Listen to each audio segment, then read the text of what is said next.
Good afternoon, ladies and gentlemen, and had a great day today. They had a little bit of sunshine, and it was milder out, and a little bit of a wind off the lake, but it wasn't bad. It was a great day for walking, and a lot of people out walking their dogs today, and it's surprising, there's the companionship between the animals and the people.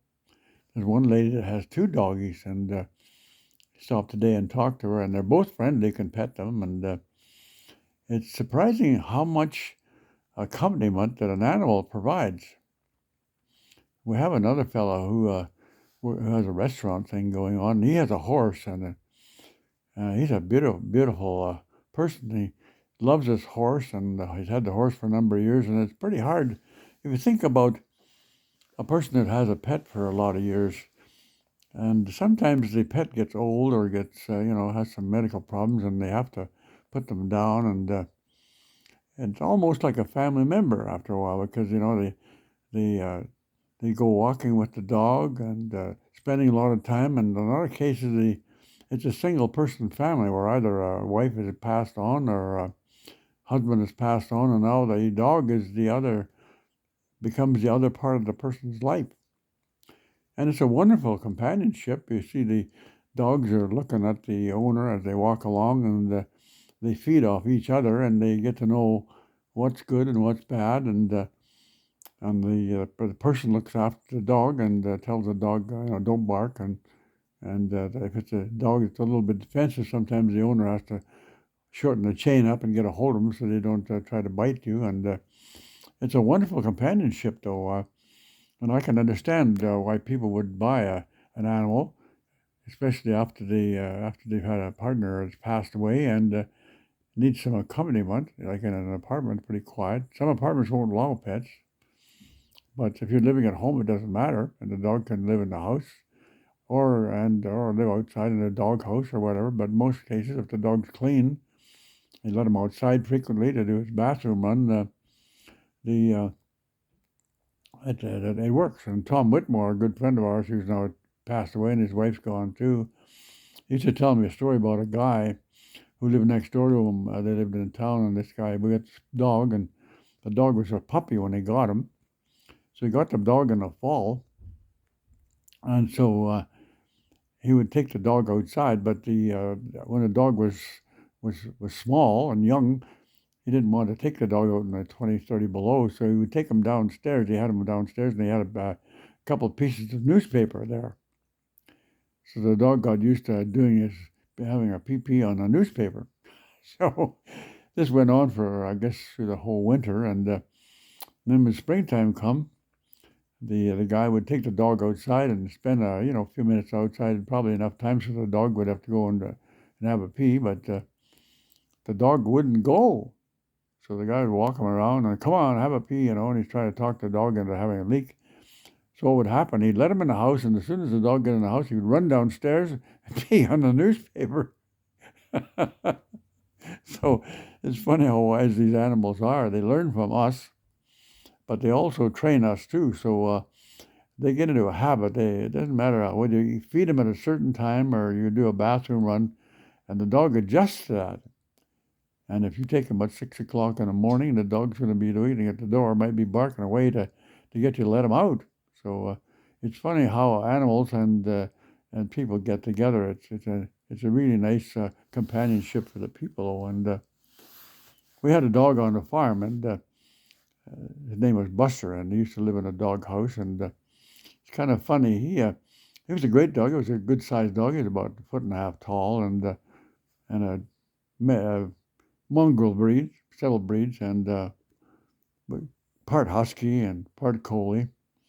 But that dog, we had a next door neighbor who lived about a half a mile away, and the guy was a little handicapped. He was a nice person, but he had a little handicap. And this dog loved him. The dog would look across, he'd see the guy coming a quarter of a mile away, and he'd run down the road, and the guy would pet him, and the dog just loved this guy, and you wouldn't believe it. Something about the guy, the dog just liked him. I think he probably packed some cookies or something in his pocket, but the dog loved him and never barked once. In fact, if the dog seen him, the dog could run over there and he wanted him to pet him. And the dog was good for us. He was a good watchdog. But we had one guy And I don't know what the reason was, but we had a guy who drove a car. I think it was about a 28 Chevy, and he would drive up in the yard with his car, and the dog would be barking, and he would never bark. It's something about the car, whether it was the exhaust system or what. But the guy would get out of the car, and he would come over to knock on the door, and this dog would just create havoc, barking and loud barking. And so one day I said to the guy, I said, look at this dog for some reason. I don't know. He's not used to it. He doesn't like you or something. But I said, let's get the dog. We'll get him out here. And the dog just didn't like this guy at all. I don't know whether, I never did find out whether the guy had a dog at home and there was a smell on him where he could smell another dog or what it was. But it was just something about the dog and this person that they just could not seem to get together. And anytime the guy was around, the dog was barking and we had to hold on to him because he wanted to go and bite him. And it might have been a smell on his clothing. We never know. And he'd never been around to abuse the dog or anything, but the dog just had something about him that he didn't like. The only thing we could find out about him, the guy used to be in the army, but he had never had no contact with the dog to set him off. So it must have been a smell. He did smoke a pipe, though. Maybe he didn't like the smell of pipe tobacco. I don't know, but it's strange about animals, eh? We had animals on the farm, and we had a little white horse called Barney, and my uncle had trained him. You could take him out in the bush, you could fall a tree down and hook him up onto a tree, and you'd have to take him the first trip in. The tree would have to get pulled in maybe a quarter of a mile to a site where they were piled up and then hauled up by a load of logs into a sawyer, just a spot where you brought the sawing outfit in to saw the logs up. And you could take the horse the first tip in, and he would go. And then once you've unhooked him, you could send him back, and he would follow the path all the way back, hook him on another log, send him back, and he would walk back and forth there for days, for hours. And he was just like a workhorse, and he knew exactly what he wanted, and he would work for you. His name was Barney, a wonderful little horse, and I rode him to school a lot. Surprising how we get attached to animals, especially when we live on farms, eh? Animals, especially horses, are very nice. We always had about 3 to 4 horses on the farm, and they were always great for work and hook them up to wagons and sleighs and move stuff around with them, pull logs, haul loads of bundles. We had a threshing machine arrangement that used to come over and hook up the horses to a wagon or a sleigh and haul bundles over to the threshing machine and throw them in and knock the grain out of them. It was great. Life on the farm was good. So as a child growing up on the farm, it was a wonderful experience, and I learned a lot about how to treat the horses and how to care for their hoofs. They got a hoof on the bottom of the foot that grows, and you have to trim it. So it doesn't.